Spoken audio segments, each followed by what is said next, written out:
Surgery for cataract is something that us humans know how to do since the 12th century, and Jewish and Arab doctors, even before the Renaissance, were able to perform this kind of operations. And what's a cataract operation? When you have the crystalline that for different reasons becomes opaque, and the light cannot go through, then they remove the crystalline, and then you have an eye that is still transparent with all these transparent parts, so the light can go through and they can reach the retina, but it doesn't have anymore the little wheel to make the projection on the retina. And so people after surgery for cataracts, usually they need reading glasses or other glasses, yeah, so that they can focus near, because they don't have those mechanisms anymore with this one. But what this ophthalmologist, Dr. Bates, discovered was that people to whom he had retired the crystalline, and nowadays they put another fixed artificial lens, but at the time they didn't even do that, they could, some of them, not all, but some of them could nevertheless focus near and far. They could do both of those. And he was like, but I removed the crystalline. They shouldn't be able to do that. But they are able to do it. But they don't have the lens. They don't have the little wheel to the projector to make the image clear. So there must be another mechanism. What could it be? And so he looked at anatomy books. He looked at the anatomy of, well, we could look at the anatomy of books, of eyes. He was doing surgery, so anyway, he could see the eyes. And if you see the whole eye, you notice here, there's something here and something here and here, and also here. All these are insertion of muscles. The eye is surrounded by different groups of muscles. Yeah, if I show you this other dude here, you can see that there's the straight muscles here. Yeah, there's 4 of them. And there's the oblique muscles. I'm going to show you in another way with like to represent it. The oblique muscles are a pair of muscles that surrounds the eye. And the straight muscles, there's 4 of them, and they hold the eye in the socket. Yeah, and there are these around. Yeah, and ophthalmology up to then thought that these muscles serve to orient our gaze depending on what we want to look at, what we want to see. And what Bates thought was, what if these muscles that are 40 times stronger than necessary just to move the eye around like this, to look at things, what if they had a secondary function? What if these muscles had the ability to change the shape of the eye? That is, yeah, if the obliques are tense, the eyes become longer. And if the straight muscles, let me see, if the straight muscles are tense, then the eye becomes more flat. What if this play of the muscles, and we can train muscles, we've been training muscles to learn how to do many things, to play the guitar, to play, to ride a bicycle, to walk, to do many things. What if we could train the muscles consciously, intentionally, so that we can learn how to focus even without a crystalline or with a crystalline, so that we can focus also with these muscles? And if we compare this to the projector that we were saying, the functioning or the mechanism of these muscles is the equivalent to when you actually put the projector closer or further away to the screen. You can also improve the focusing of whatever presentation you are wanting to project on the screen. When you move the projector closer or further away, that improves or worsens the focusing. And then you can fine tune with a little wheel for the little small effect. So actually the work of the straight and the oblique muscles, has a stronger, rough, but stronger effect on focusing than the crystalline, than the little crystalline around here does. The crystalline also works, of course. But when you learn that there's this mechanism with the muscles around the eye that allow focusing, well, then we have another set of solutions to improve our vision, our eyesight. First, if this is a myopic eye, what could be causing the nearsightedness, the myopia? The oblique muscles being too tense. That's the hypothesis that Dr. Bates used. So when the oblique muscles are too straight, you have a too long myopic eye. What would be the solution then? Relax these muscles. And then the eye gets back to its normal shape. And when you have hypermetropia, so another kind of farsightedness, it's because the straight muscles are too tense. So they make the eye permanently too flat. So the focusing cannot happen well. Yeah. So what's the solution for hypermetropia? Yeah, that kind of farsightedness. Relaxing these muscles. And then what's the problem behind presbyopia? Well, behind presbyopia, there's another set of muscles that are too tense. The muscles around the crystalline, the ciliary muscles. You can also relax and train those. So there's a lot of relaxation and exercises for the eyes that you can do so that you can train your muscles so that you can focus better. And you can train different sets of muscles. You can train the ciliary muscles, you can train the straight muscles, and you can train the oblique muscles, and you can do all of that. You can also train the iris and the pupil to work with light, and that improves your focusing, that improves your vision. But you know what? More important than the exercises is the relaxation. I'm going to show you why. Let's do a little exercise here. I'm going to ask you to tense yourself as much as you can. Let's do it right now. Tense, tense, tense. And when you're tense, try to move. It's impossible to move when there's tension. You cannot move when there's tension. So in order to move these muscles and train them around, first, what you need to do is relax the muscles. Relax the muscles, in this case, the muscles in the eye.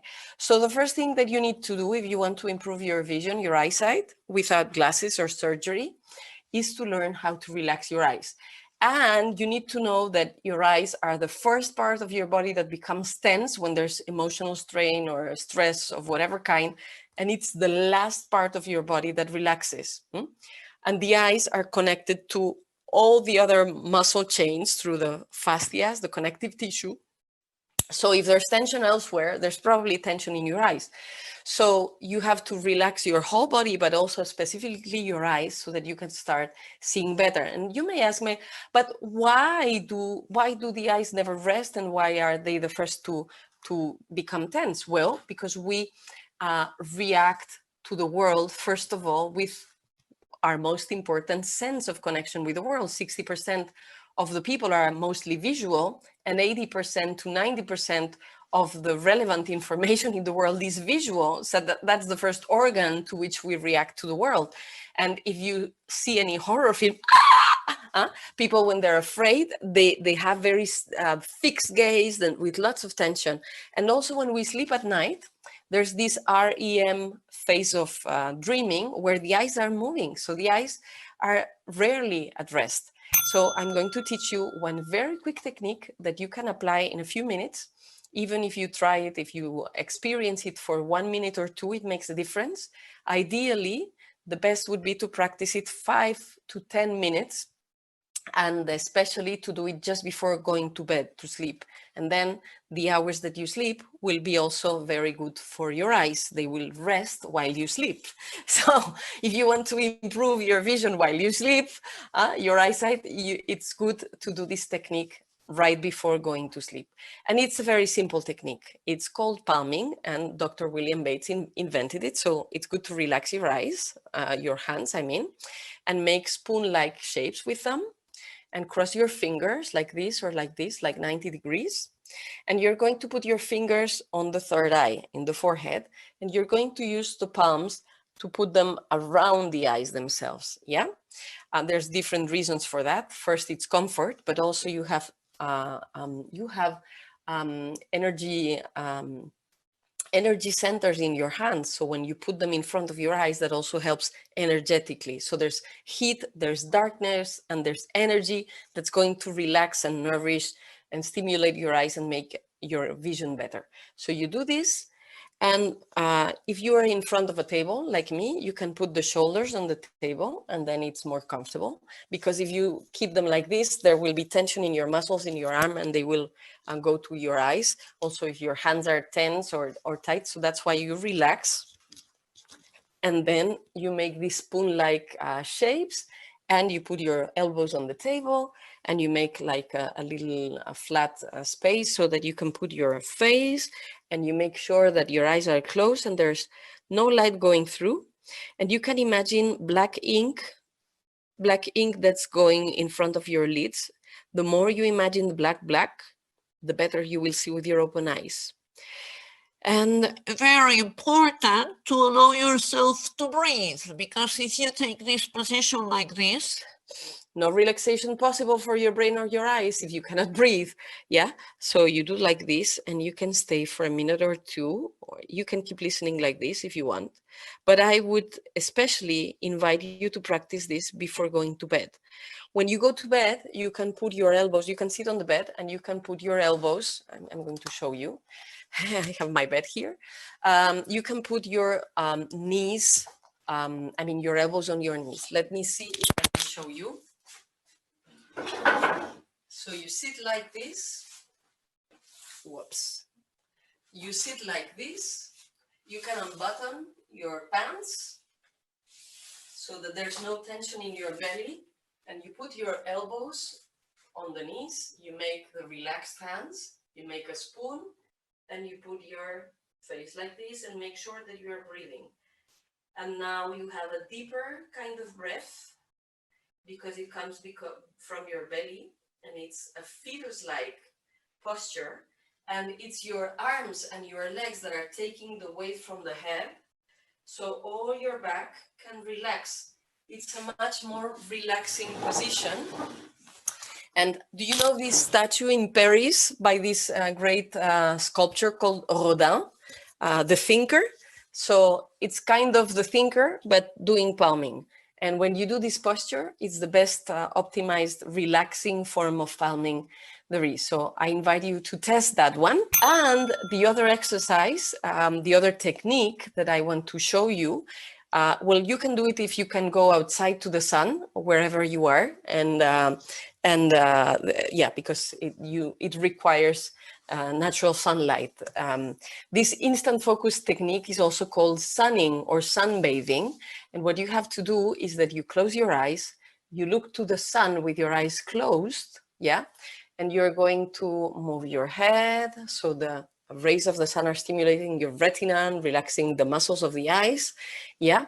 And I'm going to show you another variant that's kind of psychedelic. It's very nice and very easy.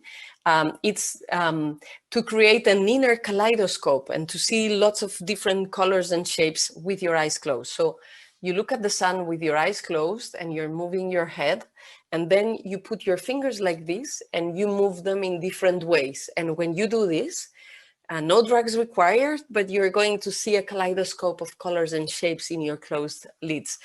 This only works with the sun, and the stronger the sun, the more kaleidoscopic the images that you will see. If you try it at home with artificial light, you're just going to see different shades of gray.